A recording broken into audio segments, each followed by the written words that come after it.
One Flew Over the Cuckoo's Nest is a 1975 film directed by Milos Forman and based off the original novel written by Ken Kesey.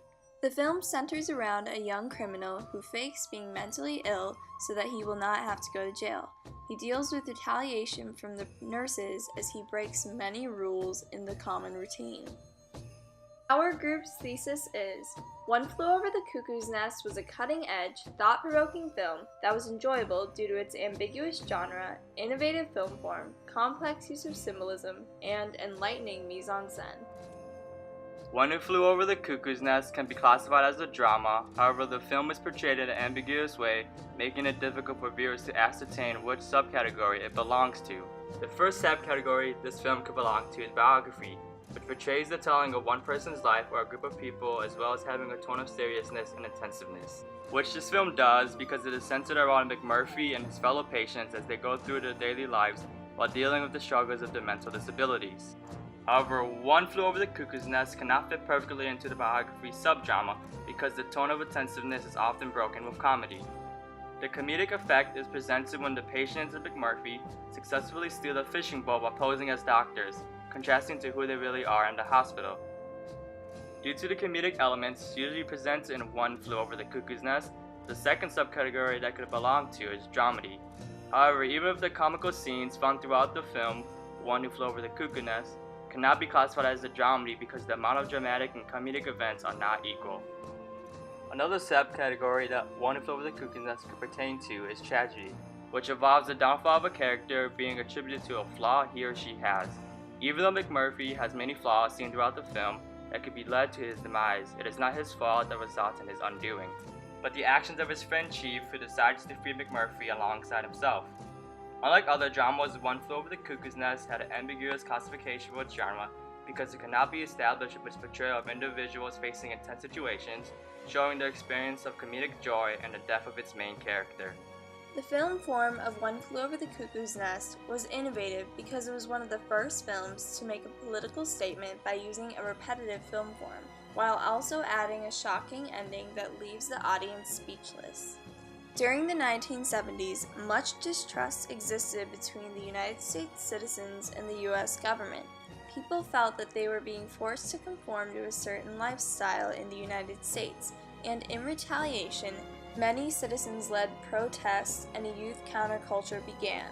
Created in 1975, One Flew Over the Cuckoo's Nest took advantage of the politics of the decade and directly correlated the relationship of citizens and government to that of patients and nurses in the insane asylum. The nurses forced the patients to follow a daily routine, which was repeated throughout the film no matter how crazy things got amongst the patients. The film form of One Flew Over the Cuckoo's Nest is presented in these letters. Film form A begins with the entrance of the main character Mac Murphy, who is portrayed as loud and offensive, thus foreshadowing future retaliation to the patient routine. Film form B commences as Murphy attempts to integrate himself with the patients at the asylum. Then begins the repetitive film form C-D-E-F, which is repeated 4 times throughout the film. The cycle begins with C as the patients are fed their medications and they play cards at the gambling table. Following the repetitive card game scene is group therapy, where the patients are free to discuss their problems in front of the nurses. Throughout the film, they show disdain towards the way they are being treated. Next comes D, which sometimes overlaps with C. D occurs whenever the patients retaliate against the nurses, the first time being when Murphy asks if they can watch the World Series instead of following their daily routine. The second time is when Murphy steals a bus owned by the insane asylum. He takes all of his patient friends for a fishing trip out in the real world. The third time letter E occurs is when Cheswick yells at the patients and the nurses because he wants his cigarettes and they will not give it to him because they treat him as a child. The final letter E is when Murphy decides to throw a party right before he plans on escaping the asylum. The final repetitive scene is punishment, which is when the nurses punish the patients for retaliating against the daily routine. One Flew Over the Cuckoo's Nest even directly states the repetitive film form when Nurse Ratched says they must go back to their daily routine even after Billy committed suicide in the next room. The film form finally changes course when McMurphy comes back from punishment, this time a frontal lobotomy, and now has no thought process of his own. Chief decides to take his life instead of letting him live on as a vegetable. After the shocking death of two major characters, the film form comes to a close as Chief escapes the asylum. The repetitive film form and shocking ending makes for an enjoyable film. One of the most common motifs in One Flew Over the Cuckoo's Nest is cigarettes. The cigarettes are representative of the ward mates' rebellion against Nurse Ratched and their freedom of thought and expression. The ward mates have a backroom poker game where they use the cigarettes to bet money, and this is also where the main character, played by Jack Nicholson, incites them to acts of defiance against the nurse. Another motif in the film is that of the clothing. Throughout the film, the characters that are being more individualistic wear colorful clothing, such as Jack Nicholson's character. When they are under the nurse's control and being more docile, they wear white uniforms like the rest of the ward mates. One of the most significant motifs in the film is that of the sink. The sink is representative of the hope for freedom, and Jack Nicholson's character in the beginning says that he's going to use it to break out. He attempts to lift it. But the point of the motif is it's too heavy, so the hope is something that will never be achieved by a single man.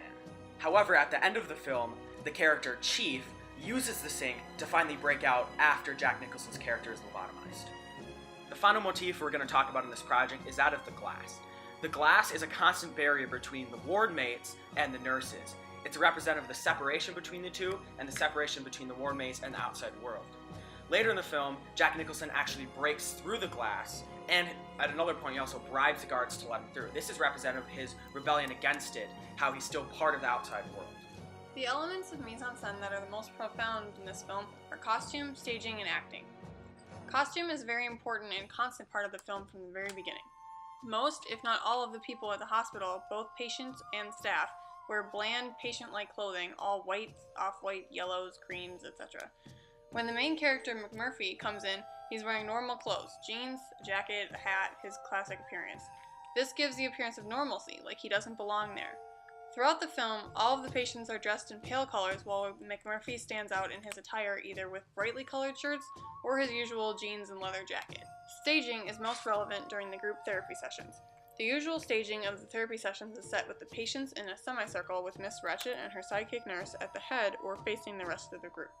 In the beginning of the film, each person is separated from another and the group is seen as a bunch of individuals and not as a team. Towards the end, the effect that McMurphy has had on these men is seen in the camaraderie between them.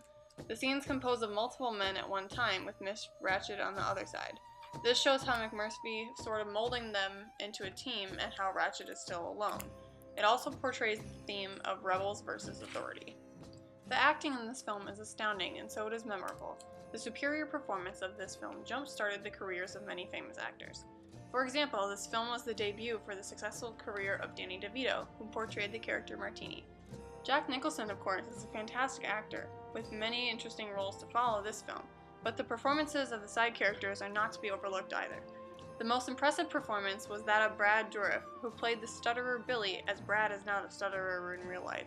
The following scene displays the magnificent acting of the actors in this scene, as well as the placement of the characters in the semicircle in therapy session. I'm not just talking about my wife, I'm talking about my life. I can't seem to get that through to you. I'm not just talking about one person, I'm talking about everybody. I'm talking about form, I'm talking about content, I'm talking about interrelationships, I'm talking about God, the devil, hell, heaven. Do you understand? Finally! Yeah, Hardy, you're so fucking dumb, I can't believe it. Oh. It makes me feel very peculiar when you throw in something like that. Why? What does that mean? Peculiar, Harding. Peculiar? Harding. I want to tell you guys something. You just don't want to learn anything. You just don't want to listen to anybody. Wait a minute. He's got intelligence. Wait a minute. You've never heard the word peculiar? Say, what are you trying to say? Trying to say I'm queer? Is that it? No, Little Mary Ann? Little Marjorie Jane? On the street? Huh? Is that it? Is that what you're trying to tell me? Is that your idea of communicating something to me? Is it? Well, is it? Oh. They're all crowding in on you, Mr. Harding. They all ganging up on you. Is that news? No, they sometimes want to gang up on me too, but Cheswick, do me a favor. Huh? Take it easy. Milos Forman's One Flew Over the Cuckoo's Nest is an engaging and impressive film. It achieves this high level of quality through its use of an ambiguous genre, unconventional film form, complex symbolism, and meaningful mise-en-scène. I highly recommend you go watch this film at your earliest convenience.